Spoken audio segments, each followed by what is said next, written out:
Hi, good evening. Thank you for making your way down. Luckily, it's not raining today, so yes.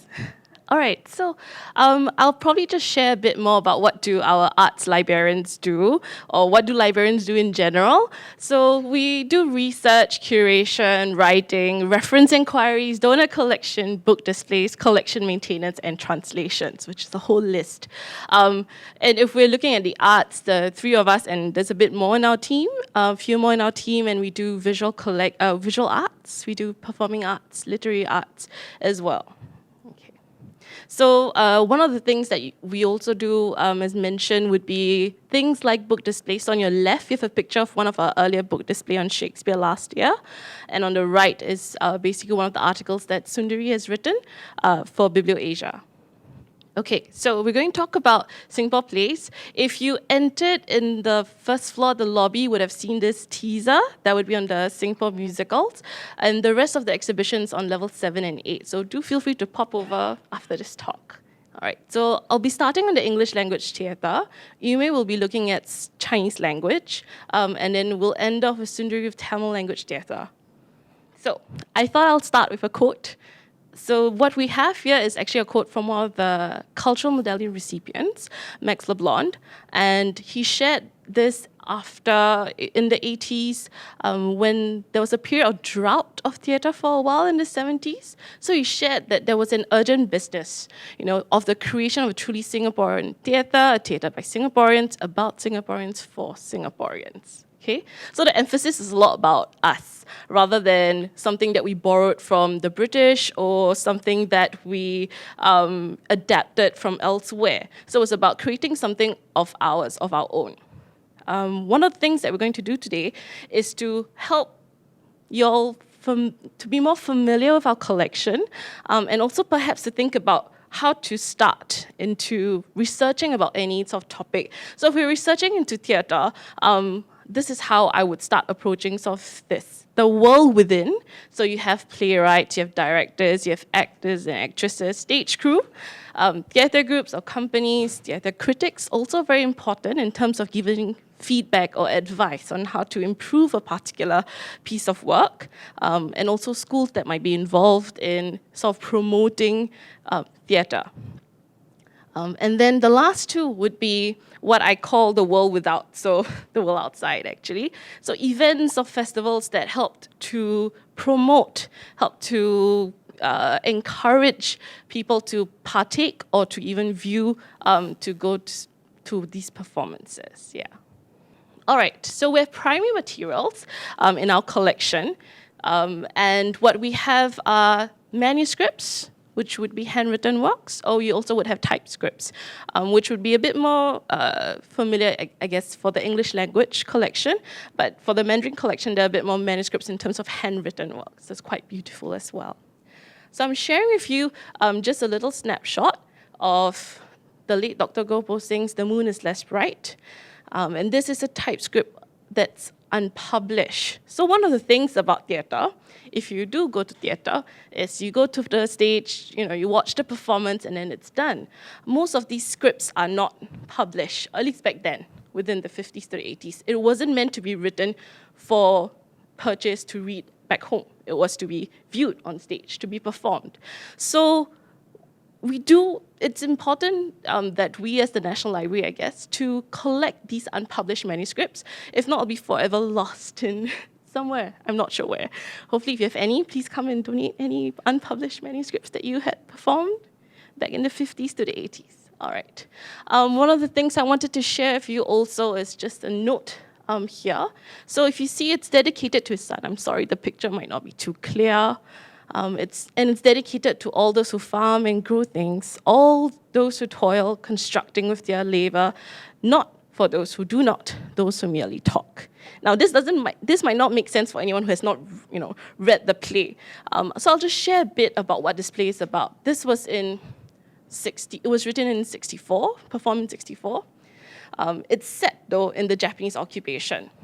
One of the things that come in terms of the theme is this tension between the rural farmers and then you have the very urban I wouldn't call them Singaporeans back then, it'd probably be Malayans. And that idea or that search for identity, for commonness, togetherness, was then captured in this play with that setting of Japanese occupation. Okay? Another thing that we have done to allow for access to our manuscripts, so just to share, the previous one is in our reference close. It's here in Lee Kong Chian Reference Library, so please come to level 11 and request for it to view. We have also digitized a number of our manuscripts on our digital platform, our archive. It's called NORA. But the longer name is National Online Archives Repository of Arts. It's very long, very wordy. So NORA is such a sweet-sounding name. So we have a digitized typescript of Robert Yeo's Are You There, Singapore? Okay, so this is one of the drafts that is available and accessible for you from home. So please do look. We also have digitized typescripts or manuscripts from more recent playwrights as well, and also from the other languages as well. Okay? So one of the other things, we don't just have drafts of performances that have been staged, we also have first drafts. So anyone who's interested in the creative process of writing, if you are a writer yourself and you want to see what inspired or how do these playwrights, established playwrights, start editing their work, we do have a number of multiple drafts. This is one of them. The title of this particular one is A Portrait of a Nyonya, a Monodrama. Does anyone know what famous play this is? If not, it's okay, it's not a test. It's Emily of Emerald Hill. It is one of Stella Con's, it's one of the works that people might be very familiar with of this Peranakan matriarch, right? One of the things that was very significant for this particular play or performance during that time was that it's only one person on screen, stage, right? One person on stage, and she relates this story. And this was actually something quite significant in terms of exploration in theatre at that time, because you would have very realistic drama with multiple characters, multiple actors on stage, and this was something in that sense very different, and some critics have also argued that it's something quite daring on that part. Okay? So, fun fact, this is one of Singapore's favorite drama, but it was not first staged in Singapore. Okay? So it was actually first staged in Malaysia. It came into Singapore only during the 1986 Drama Festival, and it was performed in 85 in Malaysia. Yeah. So I will share a bit more on this later on. Okay. Other primary materials that might be of interest. So if you don't want to read and you're interested in terms of just the history and even the setting of a particular piece of performance, we also have photographs. Okay, anyone who's interested, you can have a look at the photographs here. This is quite blur, but this is the 1974 performance of Robert Yeo's Are You There, Singapore? And one of the lead actors is Lim Kay Tong, which is this local actor that some of you might know. Yeah. Okay. Another primary material for anyone interested to conduct research would be program booklets. Now I know some theatre companies charge you for it and everything else, so you can always come to our collection to see a bit more. I think what's interesting would be things for people who are interested not just in terms of what was the play about. Anyone's conducting serious research interest in terms of sponsorship. Anyone looking at interest in terms of who were the stage crew back then, or even things like cast and crew as mentioned here. Okay, so we also have materials that have been donated to us by various theatre companies, and we do rely on, because these are not published materials, we do rely on theatre companies coming in to donate some of their ephemera to us. Okay. Or if you're not a theatre company, others who have collected can donate to us some of these unpublished materials. So here we have Third Stage, very short-lived in that sense, theatre company, and we do like to I mean, it's important for us to capture not just those who have, lasted over the past, 40 years, but also those who had, just for a moment, even if that 10 years, they've had pushed out quite a number of productions. It's important also to capture them here. This is one of my very interesting things that I came across. It's actually a letter of correspondences. I know in the age of, Twitter, SMSs, emails, I don't know if anyone actually sends email aside from work, but here we have letters, and this is a letter from Dr. Robert Yeo trying to stage his play 1 year back home. So we do have a collection of letters to Ministry of Culture, and also to a number of political parties to use their, not slogans, their posters, their real posters up on stage.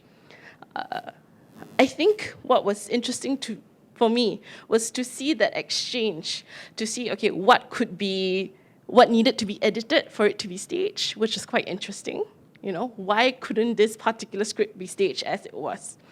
Okay, and then you see the justifications on both sides, which is fair enough. It's something that we don't necessarily know. We might go, oh, it's just censored, but there were reasons for it. And I think the exchange which we have in actually the set, if you can come up later and to sort of browse through as well, just to see, and you'll see what Dr. Yeo actually took to really put up this play. This entire exchange from various parties took 1 year for him to finally stage his play. Okay? All right. This is something that it's not in National Library, but it's actually part of the National Archives of Singapore, and I wanted to share with you what's available there, which is the Oral History Archive. So they have conducted interviews with some of the key personalities within theatre. And if you're interested, go ahead and have a go and listen to it. Most of it's available online, and there's also a transcript for some of them, so you can actually read along as you listen. If you are the sort of person who believes that every piece of writing is a product of the times, of the culture, of the society, then the earlier parts would not make sense to you without trying to figure out what that was. And something for you to perhaps look at would be our collection of digitized newspaper on Newspaper SG. Okay, so I've just pulled up two of these articles. So the one on the left is basically, it's the start or the announcement of the start of the Experimental Theatre Club that was run by Dr. Lim Chor Pee. And on the right, this massive feature article had a number of various players in theatre sharing their thoughts about theatre at that time. Okay, so we have actually on the left, bottom left, you have a note from Dr. Gopal Singh, and then we also have a note and a little write-up from Lim Kay Tong on the right, and then we also have Dr. Robert Yeo as well. One of the things that he mentioned in this particular discussion, and this was an article in the 70s. So I mentioned earlier about there was a bit of a drought. So theatre scene was called a cultural desert because there weren't that many plays being staged, or at least local plays being staged. So we had all the different people to share and feedback. So you had the actor who said, it's not too bad. It was all right. You could still speak, the language flowed naturally. It wasn't as bad as people made it out to be. You had directors who said, my first play just wasn't as good as my second play, or I improved on it because of the feedback or the critique that I had. So I think it's quite interesting as well to see how the various individuals in theatre had a note or the vision that they had for theatre. Okay, so the world without would be drama festivals. So this was carried out by the Ministry of Culture. And what we have here in our collection would be things like pamphlets and program booklets. And this you have actually tickets as well. So I thought it was quite interesting.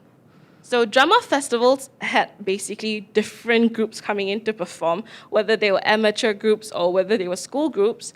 Also interesting is to take note of information that they gave about companies that had just started out. So TheatreWorks, which is still around, and also a now defunct Experimental Theatre Club.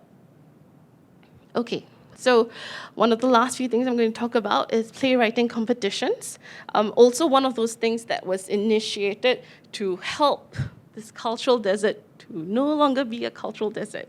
Okay, so to inspire people and to encourage people to write, we had the Ministry of Culture who started out with the playwriting competition in 1977. And then we also had the NUS Shell Joint Playwriting Competition set up. Theirs was from 1986 till, I think, 1992. Last slide, in case you know. So the last slide would be to share secondary publications. So we had all this primary materials. We have a rich primary materials. How do you make sense of it? You can start off with this. So 3 books that I'm suggesting for you if you're interested in Singapore English language theatre would be these 3 books. Theatre Life, A History of English Language Theatre in Singapore Through the Straits Times. In a recent publication, the second one is Theatre. It's a very small, simple book, just for you to get overview. And then we also have a collection of essays, critical essays, that were commissioned by the necessary stage. All right, thank you very much, and I will go to Amy.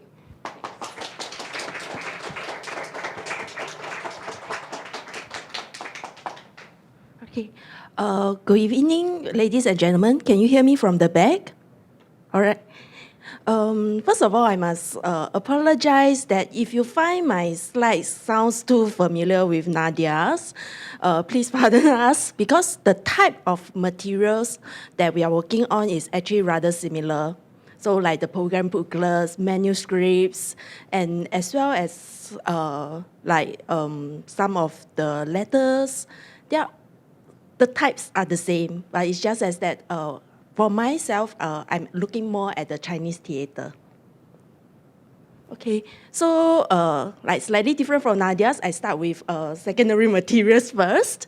Because most of the researchers, when they started off, it will be more from the secondary materials, and I have this is a photograph of some of the more major books on Singapore Chinese theatre that we have.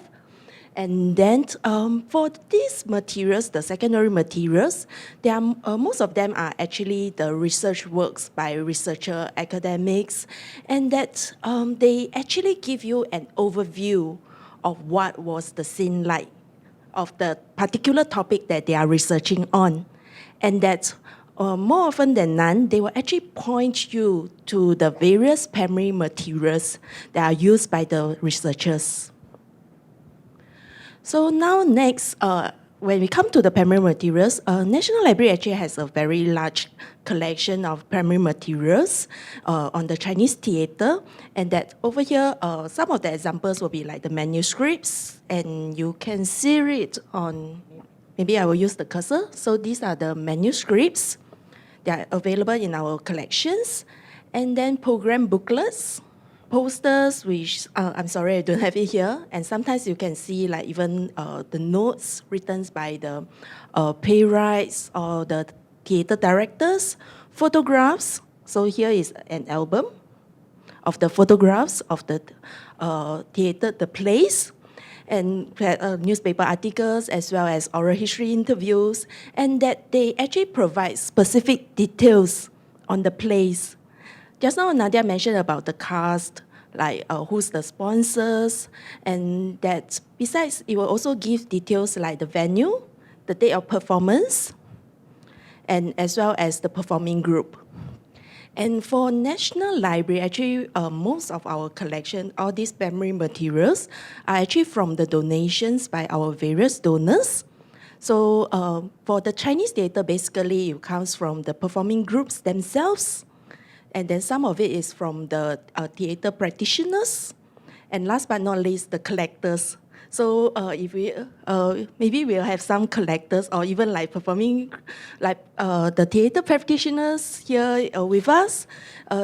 We welcome you to actually add on and grow our collections, and the National Library will actually preserve them for the researchers in the future to research on the works. So for the performing groups, there are a lot of Chinese performing groups who have donated their materials with us.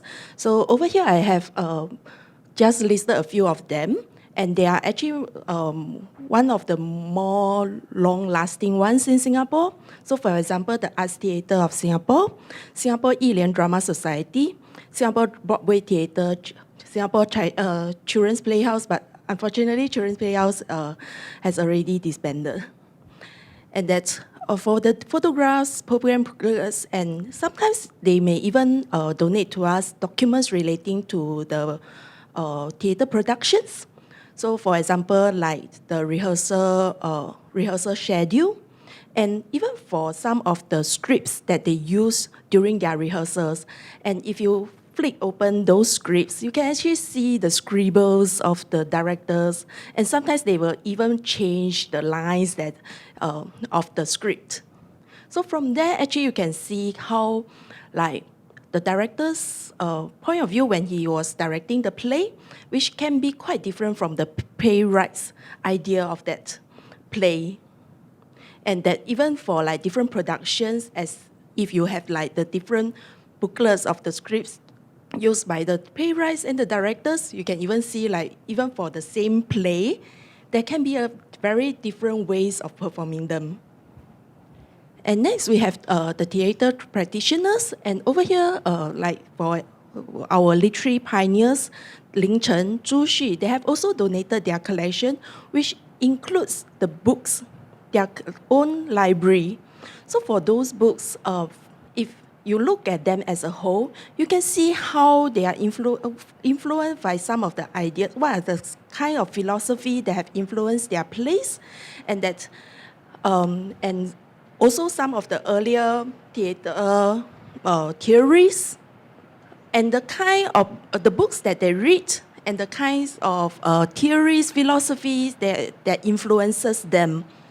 And besides that, of course, similar to the performing groups, they themselves too have like collections of the program booklets, like the pamphlets, and as well as the scripts that they use during the productions.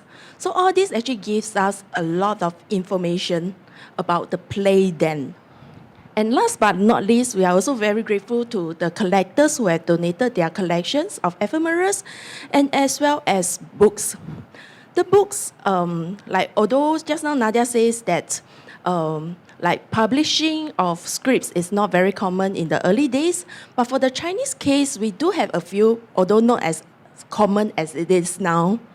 So for example, over there, these two are actually much more earlier. One of it, like for example, the 风雨牛车水, which is on the left of the upper photograph, is actually published in late 1940s, and there was a play that was performed then in Singapore. But later on, it was like converted to a movie in the 1950s. So just now, those are our physical collections, but in order to like promote access, so researchers can actually readily access to those materials. For some of the physical materials which we have cleared the copyrights, we will actually put them up on our digital platforms. So the two main ones that I'm introducing now is actually Nora, and as well as Picture SG. So for Picture SG, as the word shows, the name shows, so we basically put the photographs on it. So this is actually a screenshot of one of the plays by the Singapore Children's Playhouse, and you can just search on the Picture SG portal to find like the respective, the relevant theater groups. Okay, maybe I can show you the digital platform. So this is actually the homepage, and then there's a search over here, search bar over here, and then this is like after you have clicked on to one of the photographs, you can see some of the details that is actually displayed together with the photographs. If you are interested, you can always try it at home because it's accessible from home. And then next will be Nora's. So for Nora's, besides the typescript that Nadia has introduced just now, for the Chinese one, we do have some of the performance booklets as well as the manuscripts that is uploaded to this portal. So this is actually the front page that you will see if you go to our Nora website. And then you can search according to the different art categories or even like personalities or organizations. And this is, after you have like selected the place that you want to see, you will go to this page, and after you click on the title, then the full booklet will actually appear. So sometimes for the performance booklet, right, you can even see like there will be some of the words by the directors, and sometimes even like some words from the actors themselves. So that is also part of the one of the very important informations if you are looking at how the different players, the actors, parties involved in the play thinks about their productions. Okay, that's all for my part, and I shall pass the mic to Sundari. Thank you.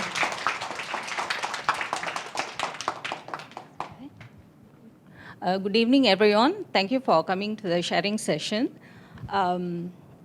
Before I start my short, brief introduction about the Tamil play, the purpose of this, our exhibition and all this sharing session is two. Number one is to showcase the treasure NLB holds and how we acquire, we preserve, and make it accessible for all, online, or you can come to the library to access the physical copies. So secondly, it's to a request. Please, if you have anything related to Singapore, the past history of Singapore, anything, it could be books, ephemeras, or manuscripts, or pictures, anything, please donate to NLB. As you have seen all the slides, you would see how well we take care of all these items, and forever they are preserved. They are not lost. So these are two purposes. We do conduct all our exhibition and also all these sharing sessions. So unlike the other language collections, for Tamil, it's not huge. The publication and also the donated materials, they are few, but still they are quite rich. They speak about